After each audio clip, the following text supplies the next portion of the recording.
Les amis, bienvenue dans cette nouvelle vidéo. Je voulais aborder une thématique avec vous qui est comment prendre les bons raccourcis au Maroc dans le monde professionnel.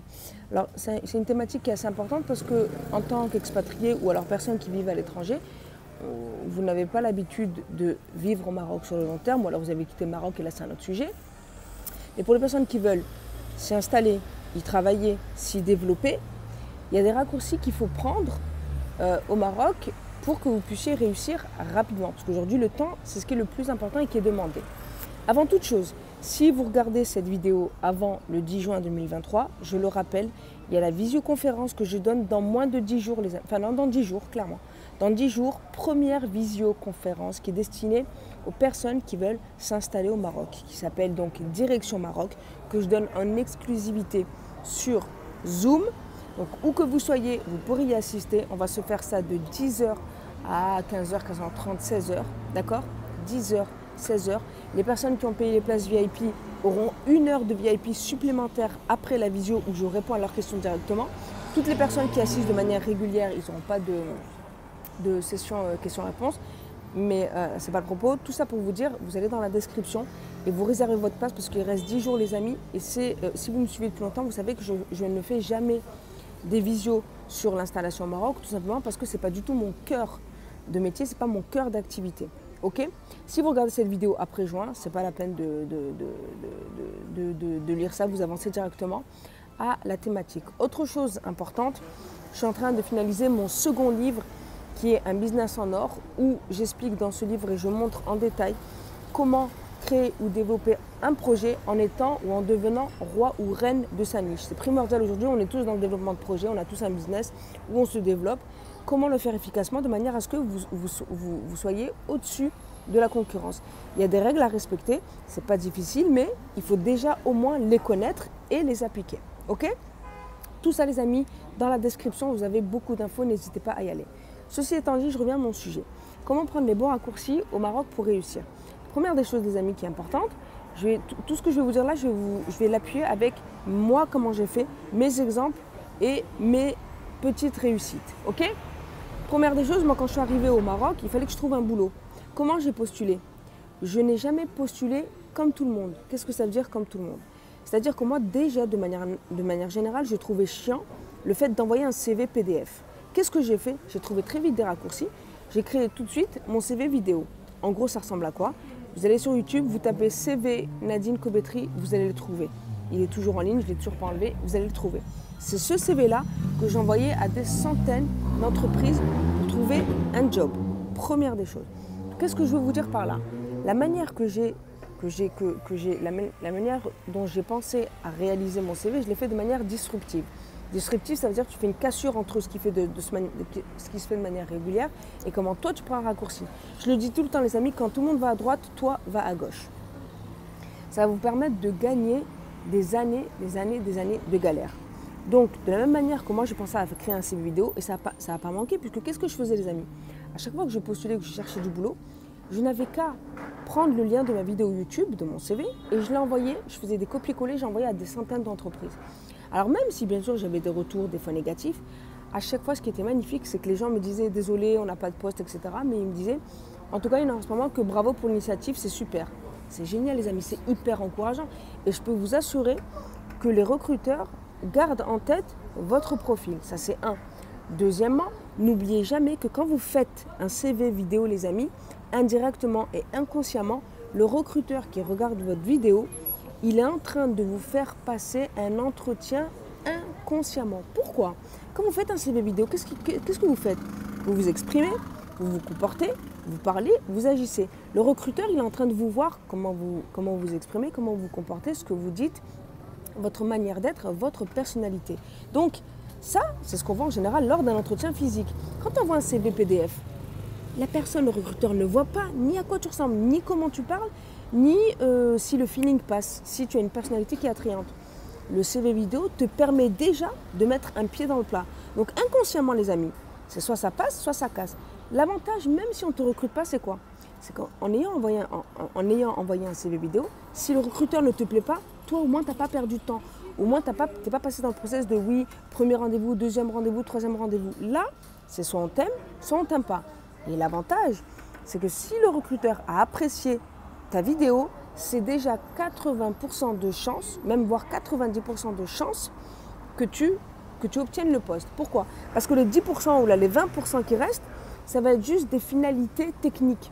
Il va juste peaufiner quand tu vas arriver, tu vas le voir en entretien, il va te dire est-ce que vous maîtrisez ça, est-ce que vous maîtrisez ça. C'est tout. Il va juste voir en fait si tu es bien, si tu fit bien au poste. J'ai dit fit parce que j'ai oublié le mot en français, c'est pas grave, mais vous avez compris.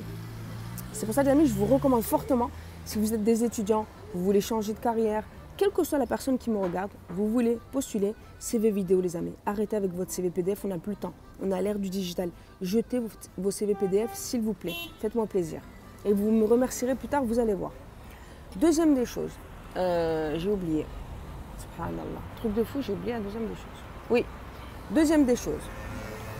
Quand j'ai commencé à me développer dans mes différents business, qu'est-ce que j'ai fait?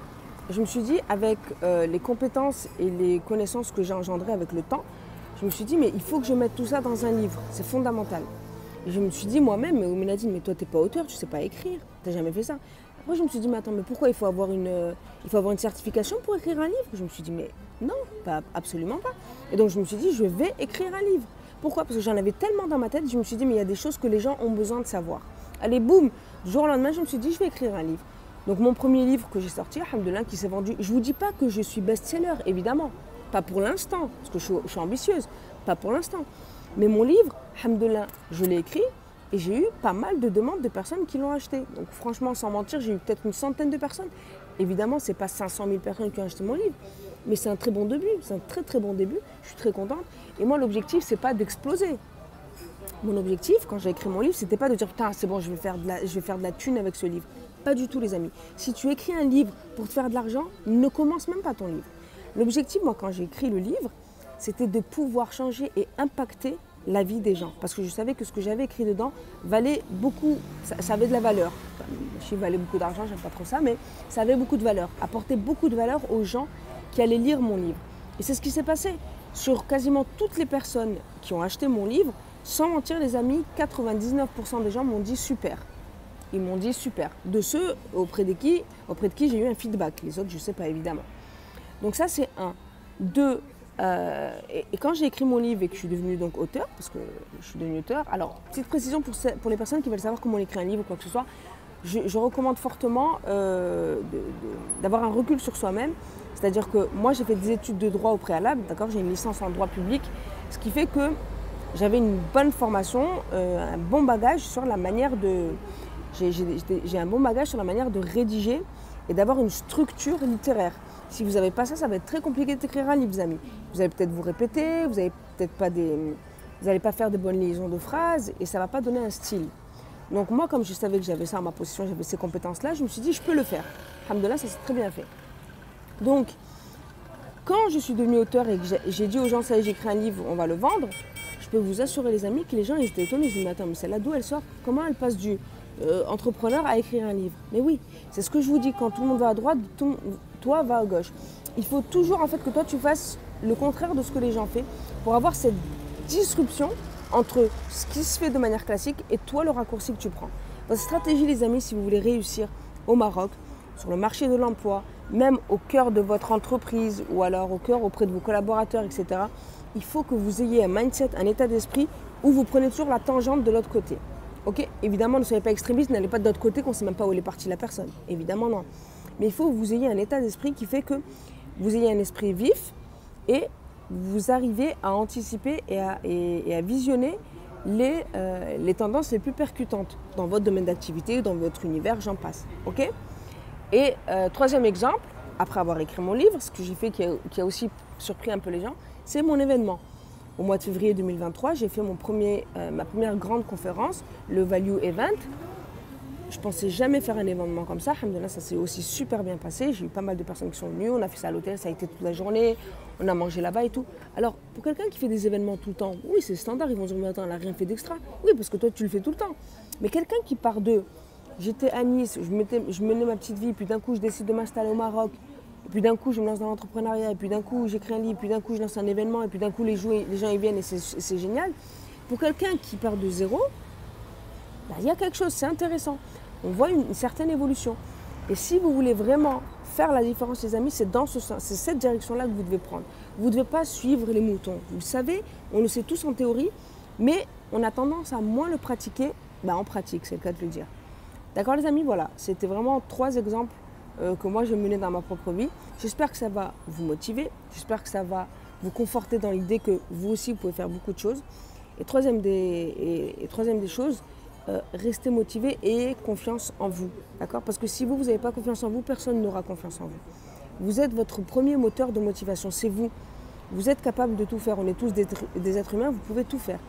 Motivez-vous, soyez disciplinés et surtout ayez une vision de votre vie. Si vous n'avez pas de vision de votre vie, ça va être très compliqué de prendre une bonne direction et d'y rester. D'accord? Pour le reste les amis, vous avez toutes les infos en description. Consultation en ligne, demande d'informations, vous êtes pas mal à m'envoyer des emails, je ne réponds pas pourquoi. Parce que tout simplement, vous devez... Shukran, merci. Vous devez tout simplement passer par le site. Tout passe par le site easywaymaroc.com. Les amis, excellente journée et à très bientôt. Et pour ceux qui sont déjà inscrits à la visio du 10 juin, je vous vois dans 10 jours en live. Ciao, ciao.